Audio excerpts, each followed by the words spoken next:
So let's go do a walkthrough of my new off-grid golf simulator shed that I just finished. Let's go check it out.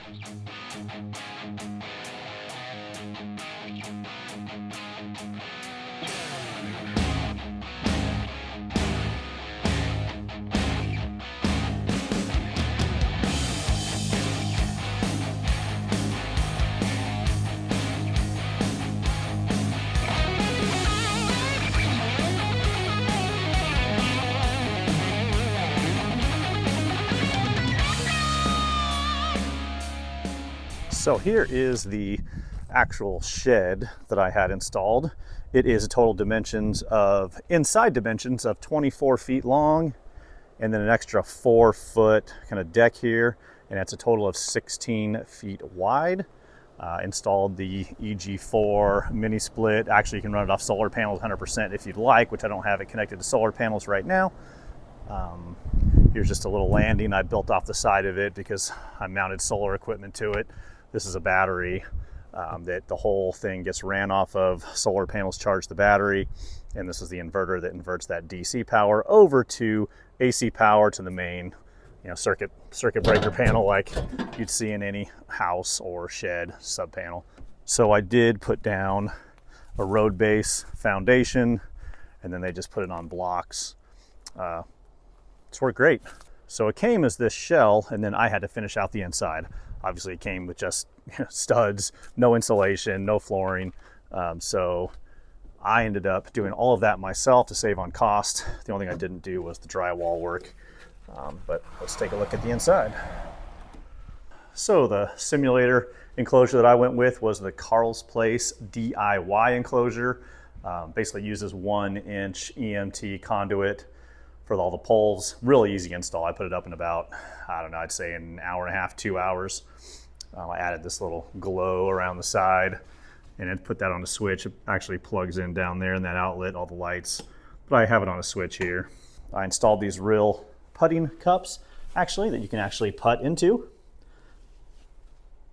And actually for all of the equipment I use, those cups, the enclosure, I mean, everything you see in this game room, I actually have links to in a PDF that you can download for free in the description of this video. You can see that link. So if you want to purchase any of this stuff I have in here, it will be there, including the hitting insert, which I also got from Carl's Place, which has been awesome. This is just the standard hitting insert. It has done a great job. I haven't used their upgraded hitting inserts yet, but I may get my hands on those here at some point.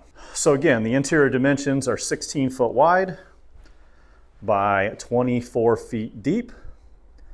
And that is just wide enough to be able to basically full swing right-handed without feeling like I'm going to hit and bump into the walls. And same thing with a lefty. So if you're looking to do a golf simulator and you want to be able to do left-handed and right-handed, the minimum I would go is 16, because I even feel a little claustrophobic in here, but it is good enough. I've never hit anything, at least the walls or anything behind it, but it does feel a little claustrophobic. I would have rather had another foot or 2 on each side. So if you can get 18 wide, I mean, even 24 foot wide would be awesome. Then you could really, really have games kind of going up the whole side if you wanted to. So I have these golf club racks. So if people come in, they can put their clubs on this rack. I also have another rack at the other end of the room as well with just, beginner sets over there, right-handed, left-handed, juniors, so people who don't have golf clubs can come in here and use it. Added the video games here. You can see Mortal Kombat 2, which is one of my favorite games as a kid. Also have Golden Tee, gotta have that if you have a golf simulator. NBA Jam. Again, I have links to where you can buy these games as well. Now, sometimes you might be able to find either one of them on their website, but look around or check Facebook Marketplace. Even people sell them quite a bit. Street Fighter 2 Champion Edition here. I also got these little kind of faux leather chairs. They recline fully all the way back. They put together in about 2 minutes. They're very lightweight, very narrow, compact, so I could squeeze them in here. Also have links to those in the description of the video. I ended up going with the Flightscope Mevo Gen 2, radar-based launch monitor, and very happy I did. It's been awesome. It sits about 8 feet behind where my hitting insert is. You need basically 8 feet behind. If you go any closer, it won't read it as good. but 8 feet, at least 8 feet from behind, and then you want at least 8 foot. I have about a 10-foot area from my hitting insert to my screen. And again, I went with the Carl's Place DIY enclosure. I went with the preferred screen, which is not the cheapest screen they have, but not the best quality one either. And I am very happy with it. Also, I went with the BenQ. It's kind of hard to see with the lights on. The BenQ short throw. I believe it's the AH700 ST. I think it was like 2,300 bucks. It only goes up to 1080. It's not 4K. And the lumens are about, I think it's 4,000 lumens on there, which that means how bright is your screen going to be. I kind of wish it was a little bit brighter. I have the lights on dimmed, but I will actually turn off. So I've got 2 sets of dimmed lights. You can see how it gets brighter in here. So I can shut those down if I want, and then you can see the brightness of the screen. It is a lot brighter.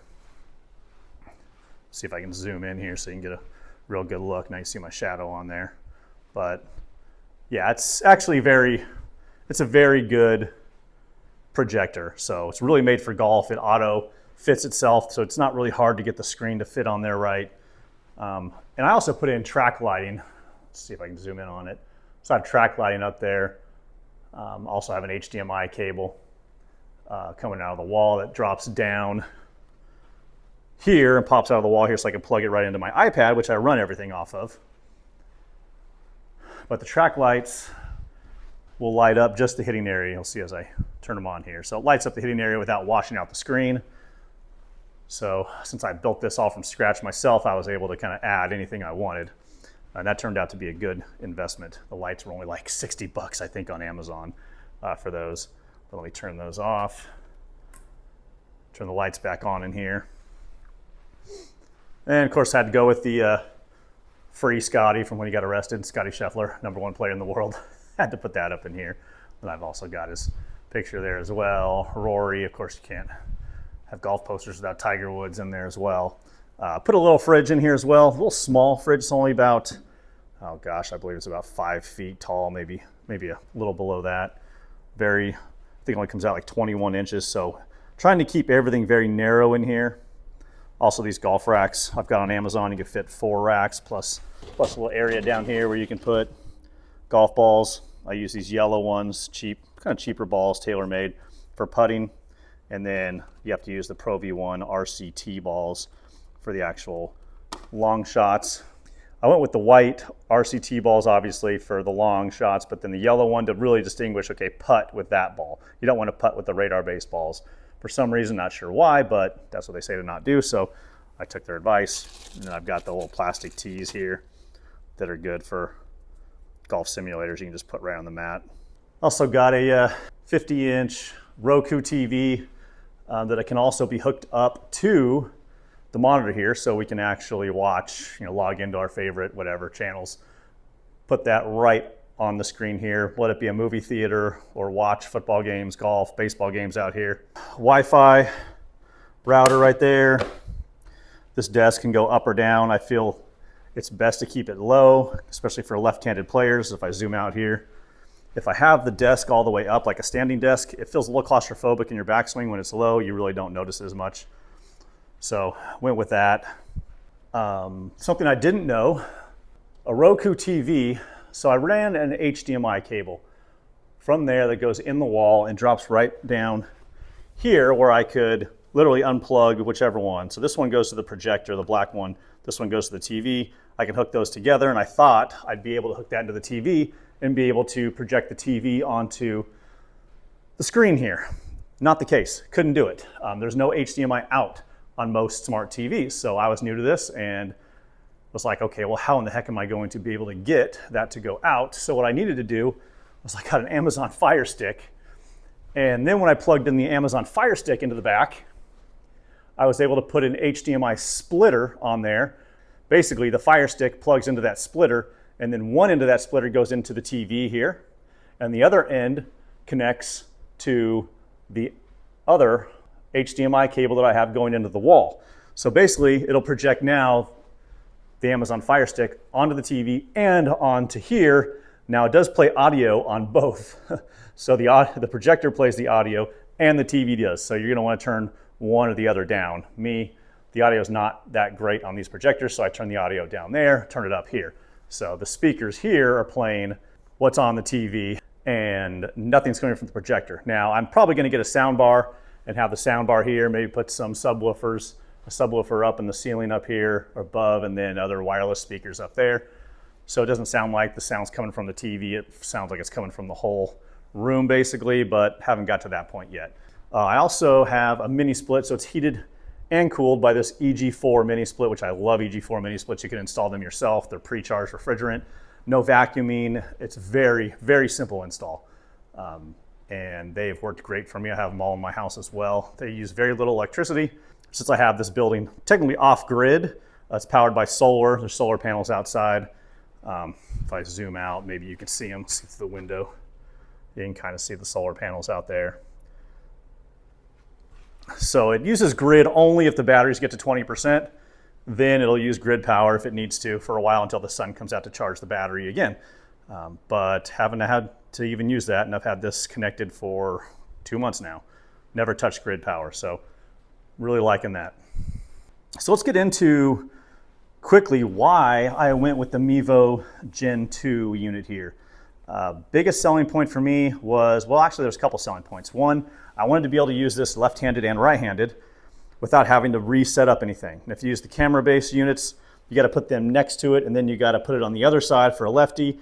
I didn't want to do that if we're playing golf, and I do have a couple lefties in my family, so didn't want to do that. So with the radar-based unit behind the players, you don't have to ever move it. So that was one big selling point. And another big selling point was the cost. This thing is like $1,200, $1,299. So it's not that expensive in regards to how expensive these units can be. And it's very accurate. I find it to be very accurate, actually.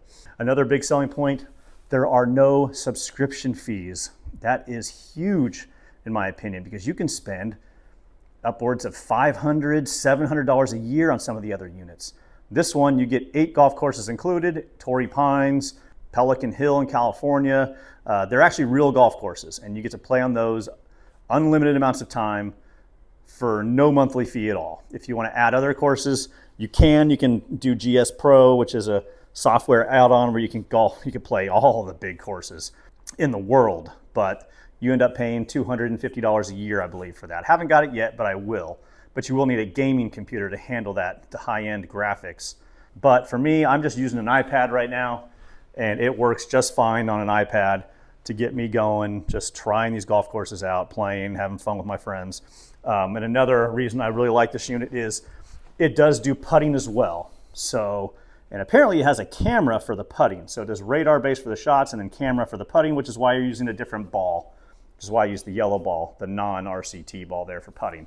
And you can use really any golf ball besides the RCT balls for putting. It doesn't have to be a yellow one. I just did that to make it easy to distinguish between the two. And again, I have links to everything you see in this room in that PDF in the description of this video. You can click on that, download that for free. Any purchases you can make on that, even the solar equipment I have on there. I ended up using this kind of inexpensive Amazon turf that you can buy on Amazon to kind of give it like a fringe kind of look, a fringe in comparison to the golfing green or the putting green. And the reason I did that was because this is called Money Putt Turf. It actually only comes in 15-foot wide sections, then you can get it pretty much as long as you want. But my room was about 15 and a half, so I was gonna have a gap, I was gonna have to seam it, and I didn't wanna do that. So I just thought, you know what, I'll just use like a, kind of like a fringe. You can see up against the bottom of the screen as well. I have it there. And this Carl's Place DIY enclosure has been awesome. Highly recommend it. Very easy to put up. I ended up getting the corner pads that go up the side here and across the top and down. If you hit a shank, trust me, you will thank yourself for putting those in place to absorb that hit and doesn't ricochet back at you. It's got this really strong tension piece at the bottom of the screen. It's kind of hard to see, but that keeps the balls from going under the screen. Again, very easy to put up. The screen's very clear. I recommend 2 people to put it up for sure. Trying to hold the canvas up while you're attaching it is challenging by yourself. Even these lights, these LED lights I'll have in that PDF as well that I use back here to kind of give the green glow around the whole thing, especially when the lights are dimmed. So I will be making videos going into more detail on a lot of things, like more detail on the Carl's Place enclosure, more detail on how I hooked it up, how I made my TV go from the TV to the projector, all of that in very great detail, more detailed reviews on the Mevo Gen 2. So make sure to subscribe to the channel because this channel is brand new. This is my first video on this channel, though I do have another solar channel that has a lot more subscribers. But wanted to do this because I was a pretty good golfer, ended up doing a lot of PGA Tour qualifying events, US Open qualifying events, played a lot of golf in my time, and thought this would be a cool project. So thought you all might get some value out of these videos I'm doing. So anyways, leave a comment if you have any questions, and make sure to subscribe and like this video. That's it for now, everyone. Take care.